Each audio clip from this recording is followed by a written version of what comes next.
Welcome to the Roy Morgan Weekly Update. The first Roy Morgan poll, conducted after the Liberal leadership change on Friday morning, shows Liberal National Coalition support up 3.5% to 23.5%, ahead of One Nation on 21.5%. Support for the ALP was 32%, the Greens 12.5%, and Independents and other parties 10.5%, according to interviewing conducted from February 13 to 16 with a representative Australia-wide cross-section of 526 electors. The big move was among men. Following Angus Taylor's replacement of Susan Lee, men's support for the coalition increased 7.5% to 27.5%, while men's support for One Nation dropped 4% and support for the ALP was down 1.5%. For women, support for the ALP increased. It went up 4% to 38% and was virtually unchanged for the coalition on 19.5% and down 2.5% to 17% for One Nation.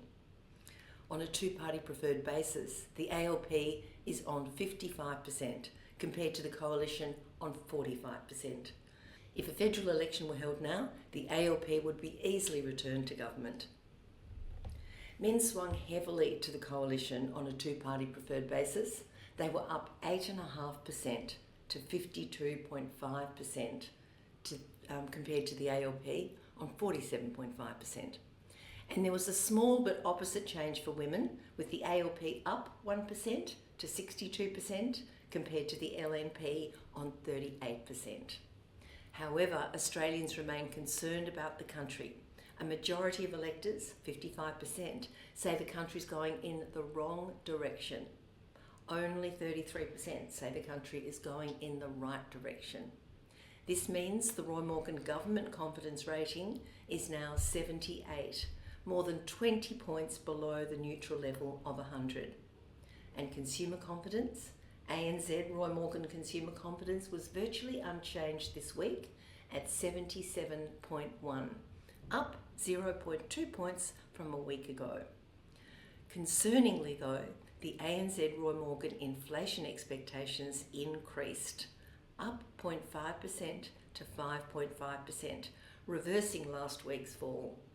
This means Australians expect inflation of 5.5% in each of the next 2 years. Now to Roy Morgan measures of employment and unemployment. And the news is mixed in January. Real unemployment was up 0.8% to 11.2%, an estimated 1.82 million Australians unemployed looking for work, 149,000 more than a month ago, and the highest for a year. The workforce, defined as employed plus people who were looking for work, grew 115,000 to a record high of over 16.2 million, driven by more people joining the workforce but unable to find work, adding to that level of unemployment.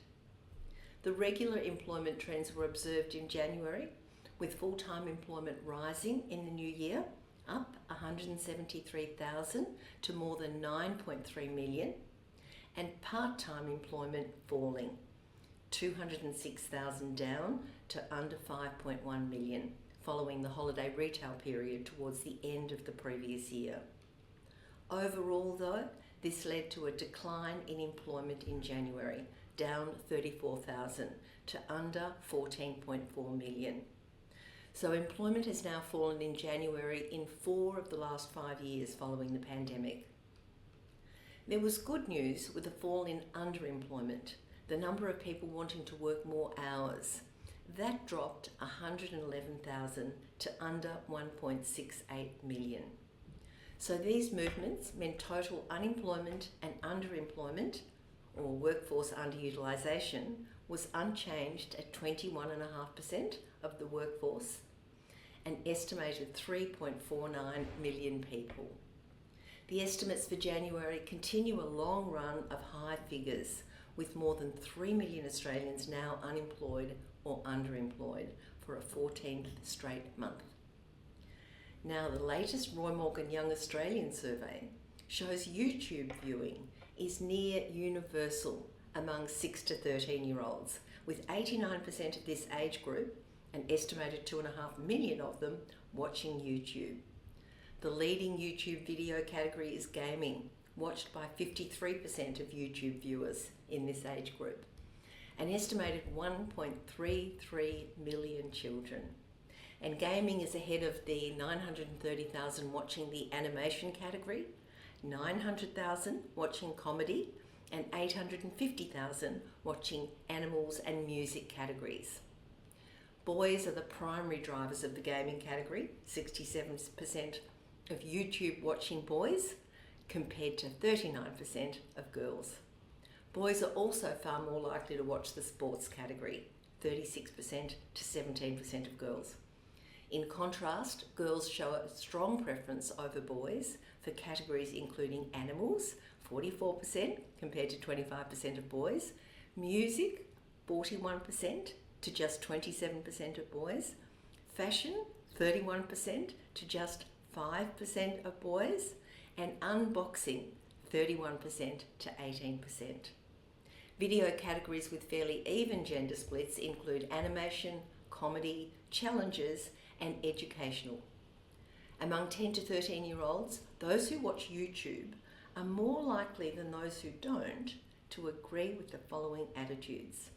They say, I would rather play computer games than play outside, 55% of YouTubers to 36% of non-YouTubers. I worry about wars, 67% compared to 45% of non-YouTubers. And I worry about terrorism, 33% to 23% of non-YouTubers. For more information about the types of media young Australians aged 6 to 13 are consuming, or just to understand what they think, what their opinions are on a whole range of things, visit the Roy Morgan website.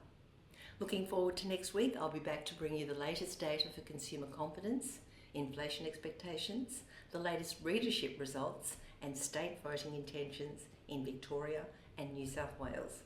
Thanks for listening. Look forward to seeing you next week.